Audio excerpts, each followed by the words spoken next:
પટેલ, તે માણસ ક્યાં છે? બોલાવો. એટલે કે હવે વાસણભાઈને સન્મુખ થવાનો સમય થયો. હવે બોલાવે છે અને એને કામ સમજાવી દો, કામ શું કરવાનું છે. એટલે હવે થોડા અચકાય છે. મહારાજ, તે આપની સન્મુખ આવે તો આપ નારાજ થશો, તેવો તેનો વેશ છે. જેથી થોડે દૂર ઊભો છે ને સેવા ટેલમાં ચાલી જશે. એટલે કે બારોબાર પતાવવા વિશે વાત કરે છે, કેમ કે આવા વેશથી સંકોચ થાય છે એટલા માટે.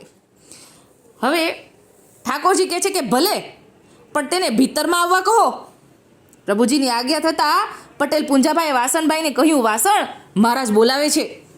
એટલે કે હવે તો સન્મુખ થવાનો સમય થયો. આટલા બધા વાળ ને ઝૂંડ ને એના કારણે જે સંકોચ થતો હતો એ સંકોચ હવે દૂર કરીને ઠાકોરજીની સન્મુખ જવાનો સમય થયો છે. હવે ઠાકોરજી સનની સન્મુખ આવી ગયા છે અને પ્રભુજી મુસ્કુરાતા કહે છે કે વાસણ, કોઈ આકરી તપશ્ચર્યા આદરી છે કે શું, જેથી પંચકેશ વધાર્યા છે? વાસણભાઈએ મૃદુવાણીથી જવાબ આપ્યો અને કહ્યું, ના મહારાજ, શુદ્ર જાતિમાં જન્મ છે ને, મહેનત મજૂરીનો રોજગાર છે. હવે એમાં જપ તપ વ્રત તો કાંઈ થાય નહીં. કુટુંબીજનોની વાત પ્રભુ અતિ ખર્ચાળ છે. પ્રભુ, કુટુંબીજનોનું વાત ન માનવું તો એકલો પડી જાઓ. તેથી શું કરું પ્રભુ? વેમની વિટામણમાંથી કોણ છોડાવે? હવે ઠાકોરજીને બધી વિનંતી કરીને કહે છે કે કોઈ માર્ગ બતાવો જેથી આ કષ્ટ દૂર થઈ જાય. એટલે ઠાકોરજી એને જવાબ આપે છે, વાસણ, તું આ સર્વ વેશ ઉતારીને શુદ્ધ સ્નાન કરીને અમારી પાસે આવ, તેથી તારા સર્વ દુઃખનો અંત આવી જશે. એટલે કે ઠાકોરજીની સામે બધી વિનંતી કરે છે. હવે ઠાકોરજી જવાબ આપે છે કે બધું વેશ ઉતારી દે અને હવે આગળ વૈષ્ણવ થવાનું છે. હવે વાસણભાઈએ વાલાની વાણીમાં વિશ્વાસ રાખી કે ગામમાં જઈને સર્વ વેશ ઉતારી નાખ્યો અને નદી કાંઠે જઈને શુદ્ધ સ્નાન કરીને પ્રભુ પાસે આવીને બે હાથ જોડીને ઊભા રહ્યા. વાસણભાઈ ઉપર ઠાકોરજીએ નેત્રદાન કર્યું ને શરણે લઈને સેવક કર્યા. એટલે કે હવે ઠાકોરજીએ વાસણભાઈને શરણે લઈ લીધા, કેમ કે જૂનું બધું જતું રહ્યું અને નવો દેહ મળવાનો છે. એટલે ઠાકોરજીએ નેત્રદાન કરી દીધું અને વૈષ્ણવ થઈ ગયા વાસણભાઈ. હવે વૈષ્ણવ થયા છે વાસણભાઈ, પ્રભુજીના સેવક થઈ ગયા.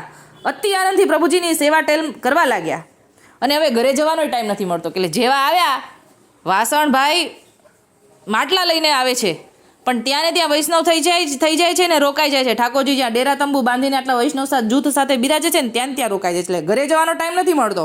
હવે કુટુંબીજનોને આ વાતની ખબર પડી કે વૈષ્ણવ થઈ ગયો છે ને ત્યાંનો થઈ ગયો, આપણો રહ્યો નથી અને ત્યાં રોકાઈ ગયા છે. એટલે હવે બધા ખેદ કરવા લાગ્યા, ફરિયાદ લઈને આવ્યા છે અને ફરિયાદ લઈને બહાર ઊભા છે. હવે બહાર પુંજા પટેલને મળે છે અને કહે છે કે વાસણને બોલાવો, અમારે તેને મળવું છે. જરા બોલાવો તો સારું.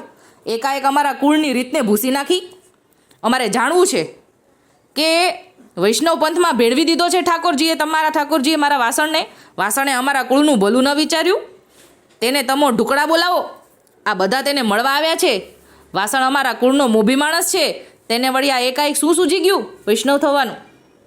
એટલે હવે પટેલ જવાબ આપે છે અને વાસણભાઈને બોલાવવા જાય છે અંદર. વાસણભાઈ ઠાકોરજી પાસે વિનંતી કરે છે કે મહારાજ, કુટુંબીજનો મળવા આવ્યા છે, રાજ તેના મનનું સમાધાન કરી આવું. ઠાકોરજી આજ્ઞા આપતા કરે છે, ભલે વાસણ. વાસણભાઈએ નમ્ર ભાવે કહ્યું, મહારાજ, આ સગા કુટુંબનું સાજલું ટાળવું મુશ્કેલ છે. આપ તો દીનદયાળુ છો.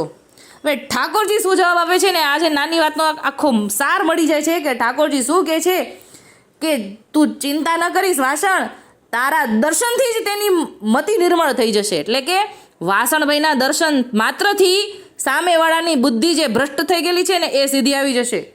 કે તારા દર્શન માત્રથી જ સામેવાળાની મતિ નિર્મળ થઈ જશે. વૈષ્ણવના દર્શનથી 71 પેઢી તરી જાય છે. વૈષ્ણવના દર્શનનું એવું મહાત્મ્ય છે, ભલે જા સુખેન જા, એમાં તારું તથા તારા કુટુંબનું રૂડું થશે, જઈ આવ. એ ઠાકોરજી આજ્ઞા કરી પછી કાંઈ વાત રે. જેવા સન્મુખ બિરાજે છે વાસણભાઈ, એવા સામેવાળા જે ફરિયાદ કરવા આવ્યા છે ને એ આભા બની જાય છે. તેજસ્વી મુખ જોતા શરમાઈ ગયા, નીચું જોઈ ગયા, સર્વ અવાક બનીને ઊભા રહ્યા. અને વાસણભાઈએ કહ્યું, ભાઈયું શું કામ છે, બોલો તો ખરા. મારે પ્રભુજીની સેવા ટેલમાં વિલંબ થાય છે, એ ન પોસાય મને. એટલે કે ઓલાને તો હવે વાણી જ નથી નીકળતી. આટલું બધું તેજસ્વી સ્વરૂપ જોઈને વાસણભાઈનું સ્વરૂપ વૈષ્ણવ થયા પછી પલટાઈ ગયું ને, એટલે હવે બોલી નથી શકતા. અને પછી આગળ એ લોકો થોડી ઘણી ફરિયાદ કરે છે, પણ વાસણભાઈ તો જવાબ કહે છે કે ભાઈ હાથીના પગલામાં બધા પગલાં સમાઈ જાય. હવે આ બધું જૂનું બધું ભૂલી જાઓ, ગોખલા બોખલા સાફ કરી દો ને તમે પણ મારી જેમ નાઈને ફરીવાર અહીંયા ઠાકોરજીનું શરણદાન પામવા આવી જાઓ. અને બધાએ વાસણભાઈની વાતનો ભરભાર માનીને ઠાકોરજીના શરણે આવે છે અને બધા વૈષ્ણવ થાય છે. અને આ ગામનું નામ મોટી મારડ, એટલે ઠાકોરજીએ હવે કીધું કે હવેથી તમે મારડિયા તરીકે ઓળખાશો. એ પછીથી ઠાકોરજીના બધા જ વૈષ્ણવો જે કુંભાર છે એ બધા મારડિયાથી ઓળખાય છે. આગળ ઘણું બધું આપ્યું છે, આપણે નાની વાતમાં આજે નહીં લઈ શકીએ જાજુ. આજે આટલું જ બોલીને મારી નાની વાતને વિરામ આપું છું. બોલું શ્રી ગોપાલ લાલ કી જય.